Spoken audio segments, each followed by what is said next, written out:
warahmatullahi wabarakatuh. Berjumpa kembali dengan saya Irianti dari SMA Negeri 2 Sebulu.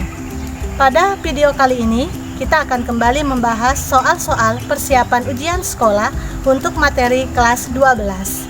Silakan disimak video selanjutnya.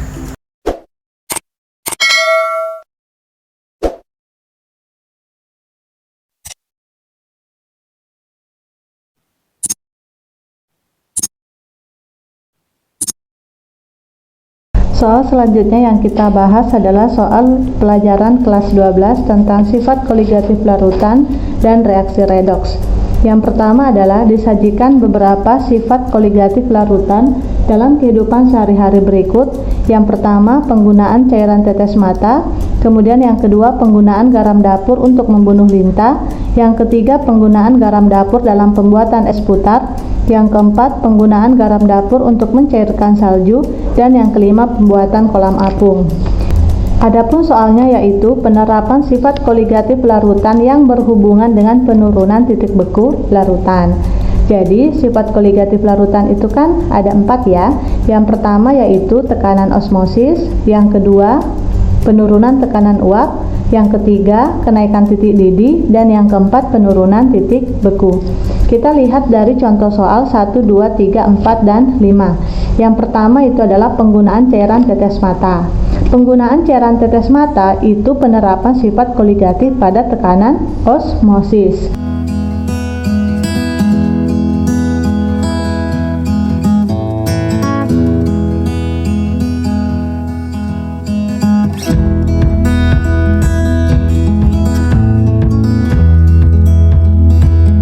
Jadi berarti bukan penurunan titik beku. Berarti nomor 1 itu salah. Kemudian yang kedua, penggunaan garam dapur untuk membunuh lintah. Biasanya kalau penggunaan garam dapur biasanya berhubungan dengan penurunan titik beku. Tetapi jangan sampai keliru, karena untuk membunuh lintah penggunaan garam dapur itu bukan penurunan titik beku, tetapi tekanan osmosis. Kenapa seperti itu? Seperti yang kita ketahui bahwa lintah, siput, cacing memiliki kulit yang dapat dilalui dengan mudah oleh air. Akibatnya kalau kulit tersebut dalam kondisi kadar airnya rendah atau banyak zat terlarut, maksudnya itu terkena dengan garam, maka air dari dalam tubuh hewan tersebut akan keluar melalui osmosis.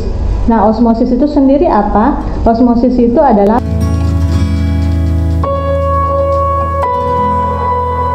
jadi penggunaan garam dapur untuk membunuh lintah itu bukan penerapan penurunan titik beku, tetapi penerapan tekanan osmosis. Berarti nomor 1 dan 2 sudah salah. Kemudian yang ketiga, penggunaan garam dapur dalam pembuatan es putar. Nah, kalau yang ini berarti penurunan titik beku.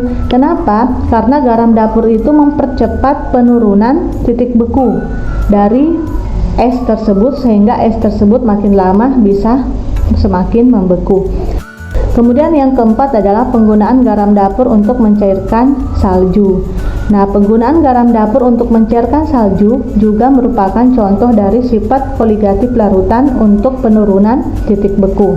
Berarti nomor 3 dan 4 jawaban yang benar. Tetapi untuk pembuatan kolam apung itu adalah penurunan tekanan uap.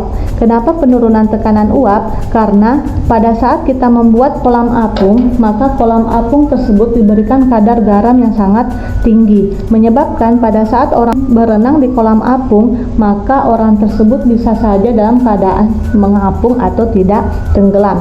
Karena banyaknya kadar garam dalam kolam tersebut menyebabkan penurunan tekanan uap, sehingga penguapan susah untuk terjadi.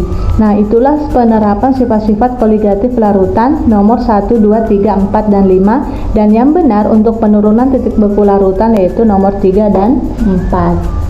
Soal yang kedua yaitu pada reaksi redoks A Cr2O7-2 ditambah 14H+ ditambah B Fe+2 menghasilkan C Cr+3 ditambah 7H2O ditambah D Fe+3.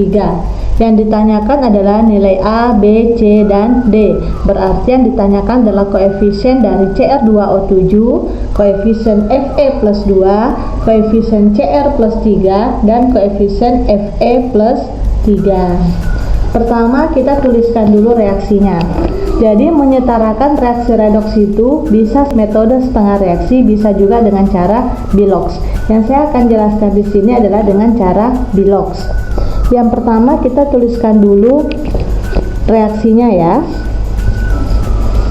Cr2O7 pangkat min 2 ditambah 14H plus ditambah Fe plus 2 menghasilkan Cr plus 3 ditambah H2O ditambah Fe plus 3. Yang pertama kita perhatikan di sini ada unsur Cr, kemudian di sini ada unsur O, H, Fe.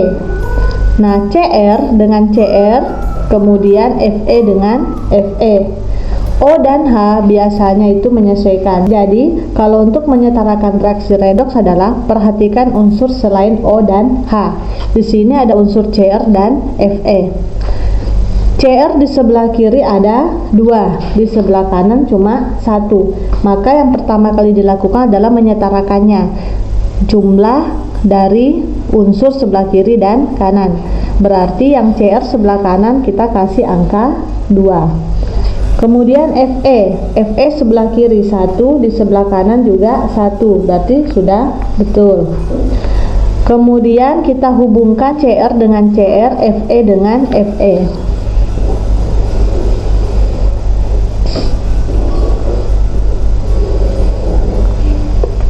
Setelah itu kita tulis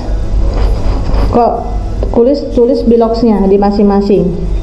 O itu kan biloxnya min 2 dikali 7 itu hasilnya min 14. Jadi min 2 dikali 7 tadi bukan yang ini ya, tetapi O itu memang memiliki bilox min 2. Min 2 dikali 7 itu min 14. Nah, Cr2 ini ada berapa biloxnya? Apabila dikurangi 14 hasilnya min 2. Jadi ini adalah muatannya, berarti Cr ditambah O jumlahnya harus min 2. Berarti berapakah bilox dari Cr2? Berapa dikurangi 14 hasilnya min 2. Berarti plus 12 ya. Kita tulis di sini jadi plus 12. Kemudian Cr yang di sini kan plus 3. Plus 3 dikali 2 berarti plus 6. Tulis plus 6. Kemudian yang ini plus 2, yang ini plus 3. Berarti plus 2, di sini plus 3. 12 ke 6 itu berarti selisihnya 6. Berarti dia memiliki selisih 6. Plus 2 ke 3 itu selisihnya 1. Selisih 1. Nah, setelah itu ini kan 6, ini 1. Kita samakan. Berarti yang 1 ini kita kali 6. Yang 6 kita kali 1. Berarti nggak usah ya. Berarti kalau kita kali 1 berarti tidak mempengaruhi nanti koefisiennya. Tetapi yang 1 ini kan kita kali 6. Berarti yang ini tadi, yang selisih tadi kan yang 2 sama 3, semua depannya kita kasih 6. Depannya semua kita kasih 6. Kita tulis 6. Kemudian yang di sini kita tulis 6. Nah, berarti sudah ketemu ya koefisiennya masing-masing. A itu kan Cr, berarti 1. B itu Fe, berarti 6. Berarti 1, 6. Berarti yang benar itu A ya. Karena 16 cuma A. 16 cuma A. Kemudian C itu Cr, berarti 2. Kemudian D itu Fe plus 3, berarti 6. Berarti 1, 6, 2, 6. Berarti sudah ketemu jawabannya yaitu A. Pada saat nanti di soal itu belum ada H plusnya, maka yang kita lakukan adalah menyamakan muatannya. Jadi berapa jumlah muatannya sebelah kiri dan berapa jumlah muatan sebelah kanan. Maka kekurangan dari muatan itu kita tambahkan dengan H plus. Setelah kita tambahkan H plus, maka kita menyetarakan jumlah H-nya. Menyetarakan jumlah H-nya berarti tambahkan dengan H2O. Misalnya tadi sudah ketemu nih selisih muatannya 14. Berarti penambahan H2O-nya cuma 7. Kenapa? Karena H-nya sudah 2 kan kalau H2O. Berarti sisa 2 dikali 7 berarti 14. Menyamakan muatannya seperti ini. Kita tuliskan ya. CR2O7 min 2 ditambah 6Fe plus 2. Kenapa H plusnya belum ditulis? Karena anggap di soal itu tidak ada. Kalau ini kan sudah ada, jadi tidak usah dicari sebenarnya. Tapi seandainya ada soal yang seperti itu, tidak ada H plus dan H2O nya, kita cari. Atau ada tetapi tidak punya koefisien, maka kita cari dulu dengan cara menyamakan muatannya. Maka 2 CR plus 3 ditambah 6 FE plus 3. Ini muatannya min 2. Ini plus 2 dikali 6 plus 12. Sama dengan 2 dikali plus 3 plus 6. 6 dikali plus 3 plus 18. Berarti ini jumlahnya 10. Ini jumlahnya 24. Berarti 10, 24 kurangan 14 kan? Berarti 10 ditambah 14H plus. Makanya 14H plus di sini. Kemudian setelah itu kita setarakan hanya dengan menambahkan H2O. Karena di sini 14H plus, berarti di sini menambah 7H2O. Nah, berarti jawabannya adalah 1626.